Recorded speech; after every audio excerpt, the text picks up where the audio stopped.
श्योपुर से ग्वालियर तक बनाई जा रही ब्रॉडगेज रेलवे लाइन कहीं जनता के लिए परेशानी का सबक बन गई है। क्या आपको मालूम है कि ब्रॉडगेज लाइन के बनने से तमाम लोगों का घर से निकलना बंद हो जाएगा? क्या आपको ये भी पता है कि ब्रॉडगेज लाइन बनने से हजारों की घरों की बस्ती अब पानी निकासी के लिए और रास्ता निकासी के लिए दर दर भटकेगी? दरअसल हम बात कर रहे हैं ग्वालियर से श्योपुर के लिए बनाई जा रही ब्रॉडगेज रेलवे ट्रैक की, और हम शहर के एलआरएस के उन तमाम छोटी छोटी बस्तियों की बात कर रहे हैं जिन बस्तियों का घर से निकलना बेघर हो जाएगा।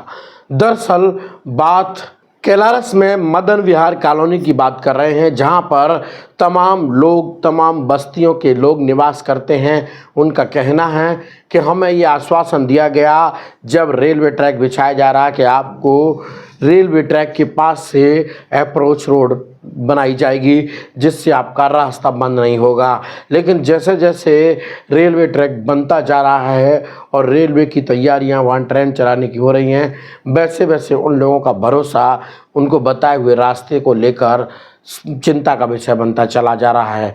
रेस्ट हाउस के सामने या तमाम बस्तियों के लोग भी अब दोबारा से यहाँ आंदोलन के लिए रेलवे ट्रैक के ऊपर तंबू तान कर बैठ गए हैं। आप समझ सकते हैं कि कैसी हालत होने वाली है। महज एक पानी भी नहीं बरसा और उससे पहले हालत क्या है आप देखिए। ये महिलाएं आपको दिखाई दे रही होंगी, ये महिलाएं किस तरह से बरसात से पहले ही पानी में निकल रही हैं।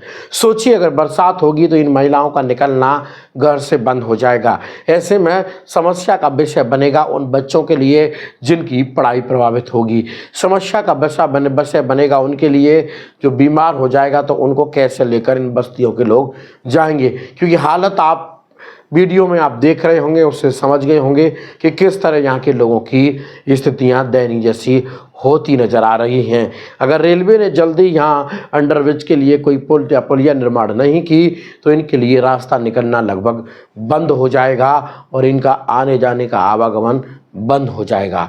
ऐसे में चिंता है उन हजारों लोगों को कि आखिर हमें रास्ता किस तरह मिले, तो उन्होंने भी आंदोलन का रास्ता चुना और तंबू तान कर रेलवे ट्रैक के ऊपर ही बैठ गए हैं।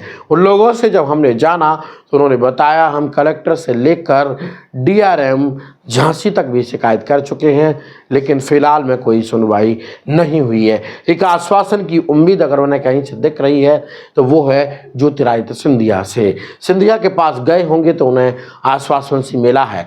फिलहाल तो ये खबर आप देखकर समझ गए होंगे कि आखिर समस्या तो है, लेकिन इसका निराकरण रेलवे करता है या सरकार करती है, ये तो तय जब निराकरण होगा तब पता चलेगा। लेकिन बड़ा सवाल यही है, क्या इन लोगों को रास्ता मिल पाएगा? क्या ये लोगों को भी रास्ता से मिलने वाली सुविधाएं मिल पाएंगी? अगर ऐसा होता है तो लाजमी है इन बस्तियों का रहना आसान हो जाएगा। लेकिन फिलहाल इन बस्तियों के लिए चिंता का विषय तो ये है कि इनका आज रास्ता बंद है और ये उस समस्या का अब सामना करेंगे जो बरसात के समय इनको आने वाली है। इन बस्तियों में बड़े पैमाने पर पानी भर जाएगा और इससे होने वाली बीमारियों का शिकार भी ये लोग होंगे। लेकिन क्या इससे पहले सरकार कोई कदम उठाती है? क्या इससे पहले सरकार ये बात संज्ञान में लेती है? या तो इनको अप्रोच रोड बना के दी जाए या फिर रेलवे ट्रैक पर एक अंडरब्रिज बनाया जाए। होता क्या है पहले ये रिपोर्ट देखिए, फिर हम आपको और भी आगे बताएं। सर, अंडरब्रिज की मांग पूरी होगी लंबे समय से करने पे? हाँ, अभी लोगों ने जो लोकल प्रशासन है, हमारा जिला प्रशासन है, रेलवे प्रशासन है, उन्होंने आश्वासन दिया है कि आपके जो अंडरब्रिज की मांग चल रही है उस पे हम काम कर रहे हैं और वो उसे बना करके पूरा करेंगे। अच्छा, ये धरना कब तक जारी रहेगा? धरना जब तक हमारा अंडरब्रिज बन नहीं जाता है तब तक हम पूर्ण रूप से यहीं पे धरने पे बैठे रहेंगे। सभी बच्चे और महिलाएं, वृद्ध सभी यहाँ पर धरना दे रहे हैं और जब तक अपनी मांग पूरी नहीं कर लेंगे जब तक यहाँ से हटेंगे नहीं। क्या आप धरना प्रदर्शन पे क्यों बैठे हैं? हम लोगों को धरना प्रदर्शन करने के लिए रेलवे प्रशासन ने मजबूर किया है।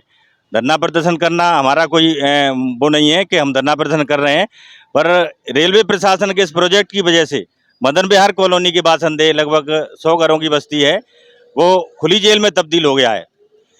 लोग मतलब आम रास्ते तक नहीं निकल पा रहे हैं। अगर कोई बड़ा प्रोजेक्ट बनता है तो रेल एजेंसी को चाहिए कि उससे लोगों के मौलिक अधिकार का हनन ना हो।